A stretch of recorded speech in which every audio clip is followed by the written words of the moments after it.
দই দই ভালো দই। দইয়ালা, দইয়ালা, ও দইয়ালা। ডাকছো কেন? দই কিনবে? কেমন করে কিনবো? আমার তো পয়সা নেই। কেমন ছেলে তুমি? কিনবে না তো আমার বেলা বইয়ে দাও কেন? আমি যদি তোমার সঙ্গে চলে যেতে পারতুম তো যেতুম। আমার সঙ্গে? হ্যাঁ, তুমি যে কত দূর থেকে হাঁটতে হাঁটতে চলে যাচ্ছ, শুনে আমার মন কেমন করছে। বাবা, তুমি এখানে বসে কি করছো? কবিরাজ আমাকে বেরোতে বারণ করেছে, তাই আমি সারাদিন এইখানেই বসে থাকি। আহা বাছা, তোমার কি হয়েছে? আমি জানি নে, আমি তো কিছু পড়িনি, তাই আমি জানি না আমার কি হয়েছে। দইয়ালা, তুমি কোথা থেকে আসছো? আমাদের গ্রাম থেকে আসছি। তোমাদের গ্রাম? অনেক দূরে তোমাদের গ্রাম? আমাদের গ্রাম সেই ৫ মুড়া পাহাড়ের তলায় শ্যামলী নদীর ধারে। ৫ মুড়ো পাহাড়, শ্যামলী নদী?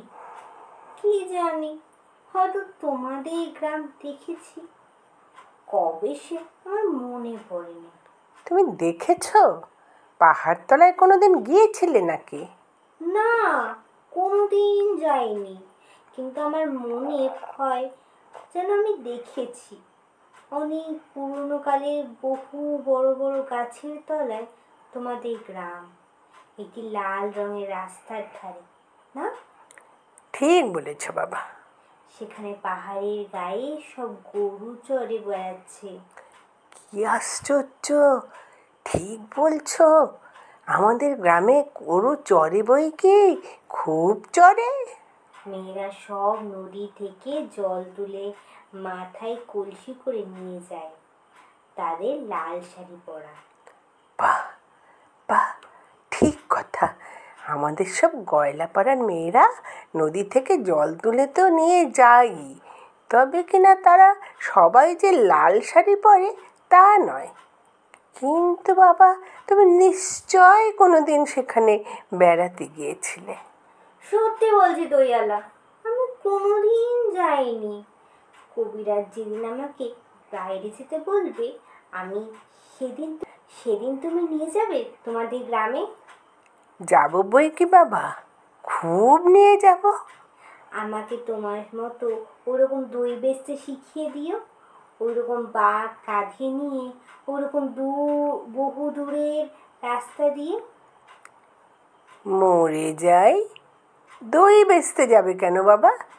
এত এত পুঁথি পড়ে তুমি পণ্ডিত হয়ে উঠবে। না না, আমি কখনো পণ্ডিত হব না। আমি তোমাদের রাঙা রাস্তার ধারে তোমাদের বুড়ো বটের তলায় গোয়ালপাড়া থেকে দই নিয়ে এসে দূরে দূরে গ্রামে গ্রামে গ্রামে বেচে বেড়াবো। কিরকম করে তুমি বলো? দই দই দই ভালো দই। আমাকে সুরটা শিখিয়ে দাও। হায় পোড়া কপাল, এ সুরও কি শেখবার সুর? না না, ও আমার শুনতে খুব ভালো লাগে। আকাশের খুব খুব শেষ থেকে যেন পাখির ডাক শুনে মন উদাস হয়ে যায়, তেমনি ওই রাস্তার মোড় থেকে ওই গাছের সারির মধ্যে দিয়ে যখন তোমার ডাক আসছিল, আমার মনে হচ্ছিল, কি জানি কি মনে হচ্ছিল।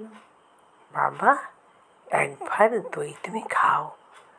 আমার তো পয়সা নেই। না না না না, পয়সার কথা বলো না।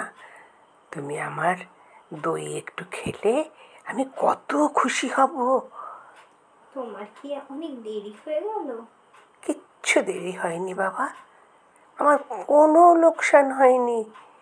দই বেচতে যে কত সুখ তোমার কাছে শিখে নিলুম।